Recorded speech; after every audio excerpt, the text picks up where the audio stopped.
É responsável por uma empresa? Deseja compreender os mapas contabilísticos que apresentam as contas da empresa? Se sim, este vídeo é para si. Neste vídeo vamos apresentar o mapa de fluxos de caixa. Quais são as principais preocupações do gestor de uma empresa? A primeira será: a minha empresa está a dar lucro ou prejuízo? Será sustentável? Quanto dinheiro tenho em caixa?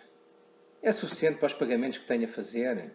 E ainda, quanto vale a minha empresa? Qual o seu valor patrimonial? Qual a sua solidez financeira? A contabilidade da empresa permite responder a estas questões. Vamos ver como. Uma das perguntas é: quanto dinheiro tenho em caixa? É suficiente para os pagamentos que tenho a fazer? A resposta a esta pergunta é dada por um mapa que tem sempre a mesma estrutura, mas pode ter vários nomes.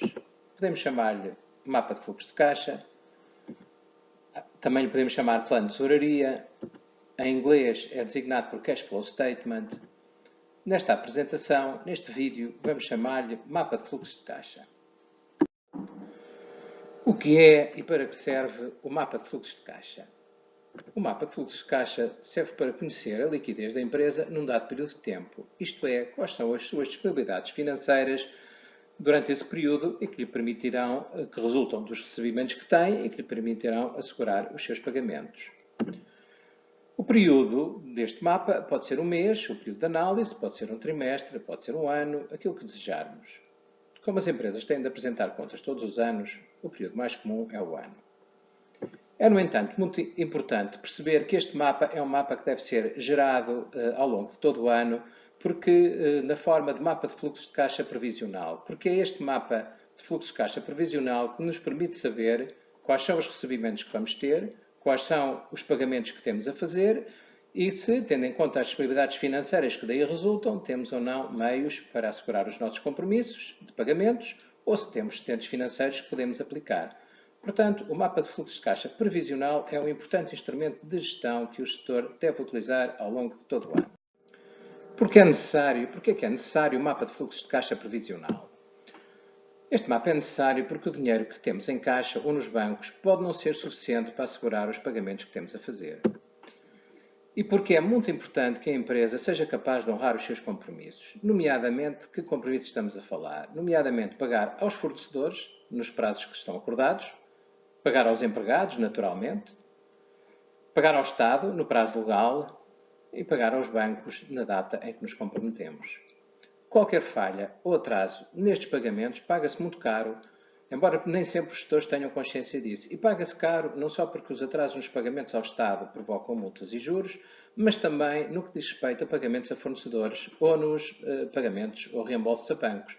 Porque os atrasos nos pagamentos a fornecedores degradam o rating da empresa, isto é, afetam a sua credibilidade no mercado e, portanto, vão prejudicar a sua capacidade negocial logo que pretenda desenvolver novos negócios. Isto para não falar dos casos em que há penalizações associadas a esses atrasos.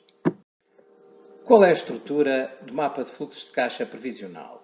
O mapa de fluxos de caixa é composto por três partes. A primeira parte é o fluxo de caixa das atividades operacionais, a segunda, os fluxos de caixa das atividades de investimento e o terceiro, os fluxos de caixa das atividades de financiamento.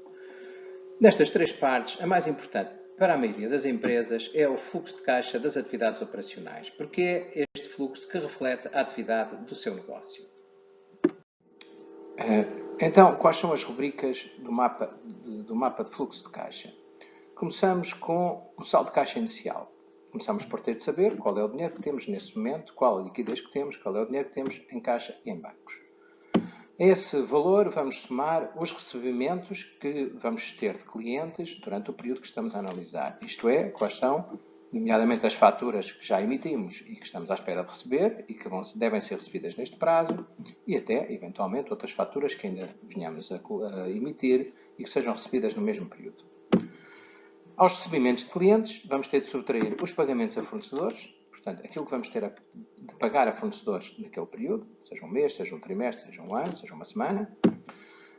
Temos que subtrair os pagamentos ao pessoal, temos que subtrair os pagamentos ao Estado e, digamos, o resultado desta aritmética é o fluxo de caixa das atividades operacionais. Portanto, o que é este fluxo? É um fluxo que significa qual é a diferença entre o que recebemos de cliente, o que vamos receber de clientes e aquilo que vamos ter que pagar nas atividades operacionais da empresa. É, no fundo, quais são os meios financeiros que o negócio vai libertar durante este período. Este saldo, não é? Este fluxo de caixa das atividades operacionais deve ser positivo, porque evidentemente que se não for positivo, ele não vai gerar um excedente que permita depois suportar, digamos, outros fluxos, nomeadamente o segundo fluxo, que é o fluxo de caixa das atividades de investimento. Em regra, as empresas precisam de investir, ou para substituir os equipamentos que têm, ou para aumentar esses equipamentos e expandir o negócio. Evidentemente que essas atividades de investimento, em geral, em parte vão ser suportadas, devem ser suportadas pelo fluxo de caixa gerado pelo negócio, das atividades operacionais, embora, como vamos ver, possam também ser financiadas por bancos. Portanto, em regra, o fluxo de caixa das atividades operacionais deve ser positivo, o fluxo de caixa das atividades de investimento pode ser negativo, se for negativo, até é um bom sinal, quer dizer que estamos a investir no negócio. E, finalmente, o fluxo de caixa das atividades de financiamento, que é, no fundo, digamos, o saldo das nossas trocas com bancos. Portanto, os empréstimos que vamos receber, menos os reembolsos que vamos fazer, ou os juros que vamos ter de pagar. O resultado final de todas estas contas é o saldo de caixa final. Portanto, somando ou subtraindo todas estas rubricas, obtemos qual vai ser o saldo de caixa no final do período que estamos a analisar. Tudo isto é mais simples se virmos um exemplo do mapa previsional de fluxo de caixa de uma empresa. Vamos olhar para este exemplo. Neste caso, nós temos um mapa previsional a 3 meses. Se repararem, temos a primeira semana, temos 4 semanas do primeiro mês, depois o segundo mês e depois o terceiro mês. Na primeira semana, nós estamos a começar com um saldo inicial em caixa e bancos de 5.000 euros. Ora bem, nesta semana vamos ter a receber de clientes 6.000 euros, são faturas que já estão emitidas até e que ainda não recebemos. Vamos ter a pagar a fornecedores 3.000 euros. Vamos ter ainda de faturas já recebidas desses fornecedores. Vamos ter ainda 1.000 euros de faturas que vão ser ainda recebidas durante a semana e que vão ter que ser pagas a pronto. Vamos ter que pagar a segurança social, 1.200 euros e IRS retido 600 euros. Portanto, começando fazendo as contas, começamos com 5.000 euros, vamos acabar com 5.200 euros. E é com esse valor, evidentemente, que vamos começar a segunda semana. Na segunda semana, temos 3.500 euros de clientes a receber, 2.000 de fornecedores, 1.000 estimativa de faturas a emitir. Vamos acabar a semana com 5.700 euros. Portanto, o nosso saldo de caixa vai passar de 5.200 para 5.700 e na terceira semana vai descer. E vai descer porquê? Porque é uma semana em que vamos ter que fazer, nomeadamente, os pagamentos ao pessoal, 4.000 euros, e, portanto, descemos para 2.200 euros, mas ainda um valor positivo. Na quarta semana, o valor mantém-se mais ou menos estável, 2.300 euros. E depois vamos ter então o que é que se vai passar no segundo mês. No segundo mês, como vamos ver, vamos ter um problema. Porque neste mês esperamos receber de clientes, isto são faturas até ainda não emitidas, mas que esperamos que vão ser as receitas desse mês, a receber nesse mês, 16.000 euros. E temos ainda algumas faturas mais atrasadas para receber, de 3.000. Mas vamos ter que pagar ao pessoal, evidentemente, mas vamos ter o pagamento do IVA ao Estado de 6.000 euros. E, no fundo, é este pagamento do IVA que nos vai desequilibrar as contas no segundo mês e que nos vai dar um saldo negativo de 2.500 euros. Temos aqui um problema para resolver, evidentemente, porque não vamos ter fundos se não fizermos nada para cumprir todos estes compromissos, honrar todas estas obrigações. Como se pode ver também, o terceiro mês a situação melhora, porque temos aqui uma previsão de aumento de recebimentos de clientes e não temos IVA para pagar e, portanto, o terceiro mês o saldo passa outra vez a positivo em 3.700 euros. Portanto, isto é um exemplo de como é importante nós, com antecedência, termos estes mapas para podermos antecipadamente saber que problemas é que temos e podemos tomar medidas para os resolver. Algumas notas sobre o mapa de fluxo de caixa. A primeira nota é que é importante que o mapa de fluxo de caixa considere e discrimine todos os recebimentos e pagamentos, incluindo os pagamentos ao Estado, sem esquecer esses, naturalmente, uma vez que se houver recebimentos ou pagamentos que estão esquecidos ou que não são considerados, vamos ficar com uma informação errada. O segundo ponto é que devemos também ter em conta que os recebimentos de clientes devem incluir as faturas que estão por receber, portanto, faturas que nós já emitimos e que estão por receber ainda, mas também faturas que ainda vamos emitir, mas que possam ser recebidas no período que estamos a analisar. E o mesmo em relação aos fornecedores. Portanto, em relação aos fornecedores, temos que considerar naturalmente as faturas que já recebemos e que ainda não pagamos, de acordo com a sua data de pagamento, mas temos ainda que terem atenção que há faturas que são pagas a pronto, que ainda vamos receber e que vamos ter que pagar nesse período. Portanto, devemos incluir uma estimativa desse valor.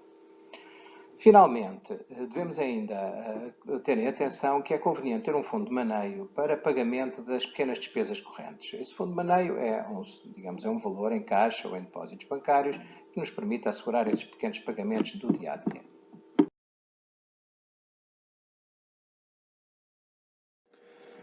Mais alguns comentários ao mapa de fluxo de caixa. Como vimos no exemplo que apresentámos, a empresa tem um saldo negativo no segundo mês, mas recupera a situação no mês seguinte. É muito importante que o gestor conheça esta previsão com antecedência, porque se a conhecer com antecedência, pode tomar medidas que previnam a situação. E que medidas podem ser essas? Por exemplo, pode pedir ao banco um financiamento de curto prazo que lhe permita ultrapassar a situação naquele mês.